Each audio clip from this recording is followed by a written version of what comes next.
ഇന്ന് സൺഡേ അല്ലേ, വേറെ പ്രത്യേകിച്ച് പരിപാടികളൊന്നും ഇല്ലായിരുന്നു. അപ്പോൾ ഓർത്തു വൈകിട്ട് എന്താ പരിപാടി. അപ്പം നോക്കിയപ്പോഴേക്കും 4 മണിക്കത്തേന് കായ്പോള ഉണ്ടാക്കാമെന്നൊക്കെ പറഞ്ഞ് ഞാൻ 2 ഏത്തപ്പഴം നന്നായിട്ട് പഴുത്തിരിപ്പുണ്ടായിരുന്നു. അപ്പം ഞാൻ ഒരു റെസിപ്പിയൊക്കെ നോക്കി ഇങ്ങനെ ചെയ്ത് വന്നു. ചെയ്ത് ഇത്രയൊക്കെ ആയി ഇങ്ങനെയെല്ലാം ചെയ്തു. പക്ഷേ ഉണക്കമുന്തിരി ഒന്ന് നോക്കിയപ്പോൾ അതൊന്നും ഇല്ലായിരുന്നു കേട്ടോ. പിന്നെ ഏലക്കായൊക്കെ പൊടിച്ച് വെച്ചിട്ടുണ്ടായിരുന്നു. ഇനി മുട്ടയൊക്കെ ഇങ്ങനെ അടിച്ചു ഒഴിച്ചു ഇതെല്ലാം ചെയ്തത് അവസാനം എൻ്റെ കായ്പോളയുടെ അവസ്ഥ ഇങ്ങനെ ആയി കേട്ടോ. അപ്പം ഞാൻ ഇടയ്ക്ക് എന്തൊക്കെയോ വിട്ടുപോയെന്നാണ് എനിക്ക് തോന്നുന്നത്. എന്തായാലും ഇതും ഞാൻ വെറുതെ ഒരു രസത്തിനുണ്ടാക്കിയതാണ് കേട്ടോ. കാരണം നന്നായിട്ട് പഴുത്ത ഏത്തപ്പഴമായിരുന്നു. അതുകൊണ്ട് ഇനി പുഴുങ്ങാനും പറ്റത്തില്ല, ഒന്നും ചെയ്യാൻ പറ്റത്തില്ല. അപ്പം വെറുതെ 4 മണിക്ക് ഇന്നിപ്പം ചെയ്യാം. അത് പാളിപ്പോയത് കൊണ്ട് തന്നെ ഞാൻ ഓർത്തു എൻ്റെ ഗാർഡൻ അങ്ങ് ശരിയാക്കിയേക്കാം. കാരണം ഒന്നാമത്തെ ഗാർഡൻ എല്ലാം റെഡി ആയിക്കൊണ്ടിരിക്കുകയാണ്. ഇങ്ങനെ കുറേ നമ്മൾ വർക്കുകളൊക്കെ ചെയ്യുന്നുണ്ട്. അപ്പം ബൊഗെയിൻവില്ല എല്ലാം നോക്കിക്കേ ഇങ്ങനെ കമ്പ് തിരിഞ്ഞ് ഇരിക്കുക. ഞാൻ വളമൊക്കെ ഇട്ട് കൊടുത്തു കഴിഞ്ഞ് പിന്നെ അങ്ങ് ഭയങ്കര മഴയായി കേട്ടോ. 2 ആഴ്ച ഗംഭീര മഴയായിരുന്നു. അപ്പോഴത്തേക്കും അതിൻ്റെ തണുപ്പൊക്കെ വന്ന് ഈ കൊലുമ്പ് പോലെ ഇങ്ങനെ നീണ്ടും അവിടെ ഇവിടെ നീണ്ടും മുറ്റമൊക്കെ നിൽക്കുക. അപ്പം ഞാൻ വിചാരിച്ചു എന്നാൽ പിന്നെ എൻ്റെ ബൊഗെയിൻവില്ലയൊക്കെ ഒന്നുകൂടി ഒന്ന് നല്ലപോലെ കട്ട് ചെയ്ത് നല്ല സോഫ്റ്റ് പ്രൂണിങ് അല്ല, ഹാർഡ് പ്രൂണിങ് തന്നെ ഏകദേശം അങ്ങ് ചെയ്തേക്കാമെന്ന് വിചാരിച്ചു. ഇപ്പം വാവൊക്കെ കഴിഞ്ഞിട്ടിങ്ങനെ പക്കം മൂക്കുക എന്നൊക്കെ പറയത്തില്ലേ എന്ന് പറഞ്ഞതുപോലെ ആ സമയം കഴിഞ്ഞ് കഴിയുമ്പോഴേക്കും ഇങ്ങനെ ചെയ്ത് കഴിഞ്ഞാൽ നന്നായിട്ട് വരും എന്നൊക്കെയാണ് പറയുന്നത്. അപ്പോൾ അതുകൊണ്ട് ഞാൻ എന്ത് ചെയ്തു, ഏതായാലും കായ്പോള എല്ലാം ചീറ്റിപ്പോയ സ്ഥിതിക്ക് ഞാൻ വിചാരിച്ചു ഇനിയിപ്പം 4:30-5 മണിയാകാറായി. എന്നാൽ പിന്നെ വെയിലൊക്കെ താന്നു. അപ്പോൾ ഇതെല്ലാം ഇങ്ങനെ മാറ്റി വെച്ചേക്കുക. അവിടെ കുറച്ച് പണികളൊക്കെ നടക്കുന്നുണ്ട്. അപ്പോൾ ഇന്നലെ പണിക്കാരൊന്നും ഇല്ലായിരുന്നു. അപ്പോൾ ഇതെല്ലാം എടുത്തിങ്ങനെ മാറ്റി. അപ്പോൾ സൗകര്യത്തിന് ഇത് നന്നായിട്ട് കട്ട് ചെയ്യാം. എന്നിട്ട് കട്ട് ചെയ്ത് വളവും ഒക്കെ വീണ്ടും ഇട്ട് കൊടുത്ത് വയ്ക്കാമെന്ന് വിചാരിച്ചു. കാരണം ഇപ്പം നല്ല കാലാവസ്ഥയാണല്ലോ, നല്ല ചൂടും ഒക്കെ ആയിട്ടാണ്.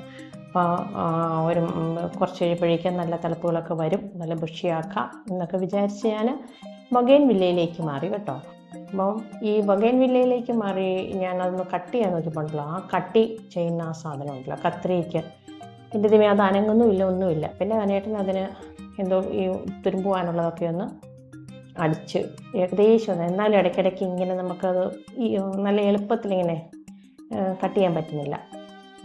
അപ്പം ഞാനിപ്പോൾ ഉണ്ടല്ലോ, എനിക്കറിയില്ല എന്താണെന്ന്, ഫ്ലിപ്കാർട്ടിലൊക്കെ നമ്മൾ ഓർഡർ ചെയ്താൽ സാധനങ്ങൾ ഓർഡർ ചെയ്ത് കഴിഞ്ഞാലുണ്ടല്ലോ, ഇപ്പോൾ ഒരു 2 ആഴ്ചയായിട്ട് ഓർഡർ ചെയ്ത് കഴിഞ്ഞാൽ അവർ പറയും ചേഞ്ച് യുവർ അഡ്രസ്സ്. കാരണം നമുക്ക് എപ്പോഴും വന്നുകൊണ്ടിരുന്ന സാധനം, പക്ഷെ ഇപ്പോൾ വരുന്നില്ല, അവർ ഡെലിവറി ചെയ്യുന്നില്ല.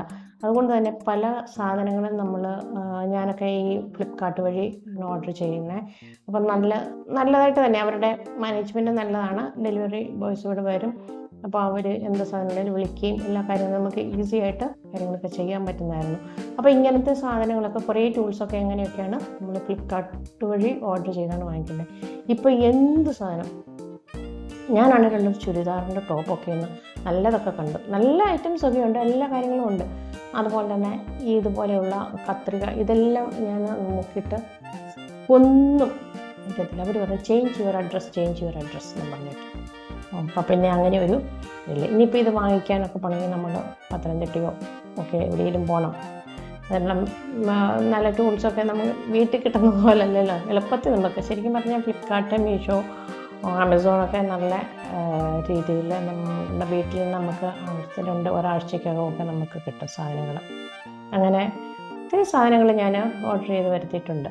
പ്രത്യേകിച്ച് ഡ്രസ്സ് ഐറ്റംസ്, പിന്നെ കിച്ചൺ ഐറ്റംസ്, ഇതൊക്കെ എല്ലാം നല്ലതായിട്ട് വരും. പക്ഷെ ഇപ്പോൾ ഒന്നുമില്ല. അപ്പോൾ ഇങ്ങനെ ഒരു ടൂളൊന്ന് ഞാൻ കത്രിക ഒന്ന് ഓർഡർ ചെയ്യാൻ നോക്കിയപ്പോഴത്തേനും ചേഞ്ച് ചെയ്യുന്ന ഡ്രസ്സ് എന്താണെന്ന് അറിയത്തില്ല. എനിക്ക് തോന്നുന്നത് ഒരു പക്ഷേ ഈ ഓണവുമായിട്ട് ബന്ധപ്പെട്ട് മറ്റുള്ള കടക്കാർക്ക് അവർക്ക് വിൽപ്പനകൾ കുറയത്തില്ല, അതുകൊണ്ടായിരിക്കും ചിലപ്പോൾ, എന്താണെന്ന് എനിക്കറിയത്തില്ല. ഇനി മെയിൻ സിറ്റീസിലൊക്കെ കൊടുക്കുമെന്നറിയത്തില്ല. ചേഞ്ച് യുവർ അഡ്രസ്സ് എന്ന് പറഞ്ഞാൽ നമ്മൾ ഇനി ഏത് അഡ്രസ്സ് മാറ്റി കൊടുക്കാനാണ്? നമ്മൾ എന്നും നമുക്ക് വന്നുകൊണ്ടിരിക്കുന്ന ആ അഡ്രസ്സിലല്ലാതെ വേറെ അഡ്രസ്സ് നമ്മൾ എവിടെ കൊണ്ട് കൊടുക്കാൻ?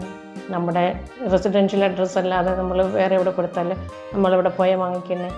അപ്പോൾ അതുകൊണ്ട് തന്നെ പിന്നെ ഇപ്പോൾ അങ്ങനത്തെ സാധനങ്ങളൊന്നും ചെയ്യാൻ പറ്റുന്നില്ല.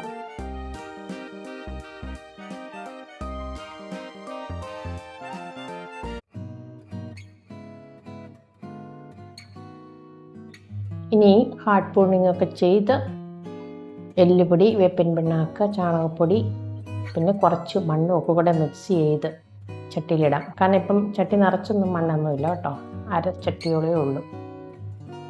തളിർത്തൊക്കെ വന്ന് കഴിയുമ്പോഴേക്കും അല്പം DAP ഒക്കെ ഇട്ട് കൊടുക്കുക. അപ്പം നന്നായിട്ട് പൂക്കും.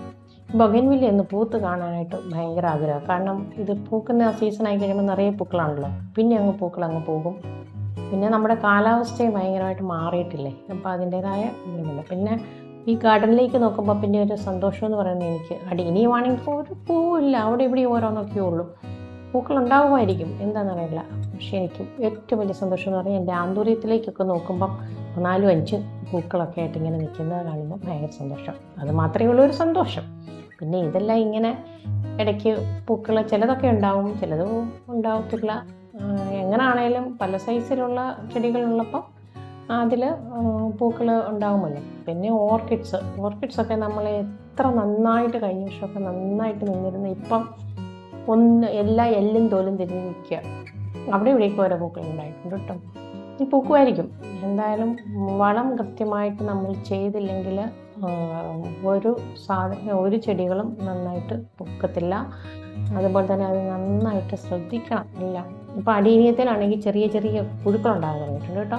ഈ തിളപ്പിങ് വരുന്നത് അതിനകത്ത് ചെറിയ പുഴു ഉണ്ടാകുന്നുണ്ട്. ആ പുഴുവിനെ പെറുക്കണം. അതുപോലെ തന്നെ ഇപ്പം നമ്മുടെ ഓർക്കിഡ്സ് എല്ലാം നോക്കിക്കഴിഞ്ഞാൽ അതിൻ്റെ അകത്തെല്ലാം ഒച്ചുകൾ, അത് എന്നും വൈകിട്ട് ഇപ്പോൾ ഒച്ചു പെറുക്കലാണ് നോക്കി. അതും ചെയ്ത് എല്ലാം കഴിഞ്ഞ് കഴിയുമ്പോഴേക്കും നന്നായിട്ട് ഒരാഴ്ച നന്നായിട്ട് ശ്രദ്ധിച്ച് കഴിഞ്ഞാലുണ്ടല്ലോ, പിന്നെ ഒച്ചുകളുടെ ഒരു ഉണക്കൊക്കെ ആയി കഴിയുമ്പോൾ ഒച്ചുകളങ്ങ് മാറില്ല. ഈ കഴിഞ്ഞ ഇടയ്ക്കെല്ലാം ഭയങ്കര മഴയില്ലായിരുന്നു, അതുകൊണ്ട് എന്തായാലും ഒച്ചുകൾ ഉറപ്പായിട്ടുണ്ടാവും. അപ്പോൾ എന്തായാലും ഇപ്പോൾ ബൊഗൻവില്ല എല്ലാം ഒന്നുകൂടെ നമുക്ക് കുറച്ച് വളം കൂടി ഇട്ട് കൊടുത്ത് പഴയ പോലെ തന്നെ വളമൊക്കെ ഇട്ട് കൊടുത്ത് നന്നായിട്ട് ഗാർഡൻ്റെ ആ സൈഡ് സെറ്റ് ചെയ്ത് കഴിയുമ്പോൾ അവിടേക്ക് അങ്ങ് സ്ഥിരമായിട്ടങ്ങ് വയ്ക്കാം. പിന്നെയും ഇതെല്ലാം ഇനിയും മാറ്റിക്കൊണ്ട് നടക്കേണ്ട കാര്യമില്ലല്ലോ, അങ്ങനെ വിചാരിച്ച് ഇരിക്കുകയാണ്. അപ്പോൾ അപ്പോഴേക്കും അവിടുത്തെ പണി തീരുമ്പോഴേക്കും ഇവിടുത്തെ വളവിടിയിലും പ്രൂണിങ്ങും എല്ലാം കഴിയണം. അപ്പോൾ അങ്ങനെ ചെയ്യുകയാണ്.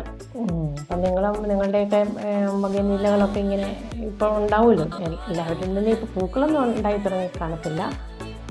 ഇനിയിപ്പം വളമൊക്കെ ചെയ്യേണ്ട സമയമായി. വളമൊക്കെ ചെയ്ത് കഴിഞ്ഞാൽ 2 മാസത്തിനകം പൂക്കളൊക്കെ വരാൻ തുടങ്ങും. അപ്പം അങ്ങനെ നമുക്ക് ചെയ്യാം.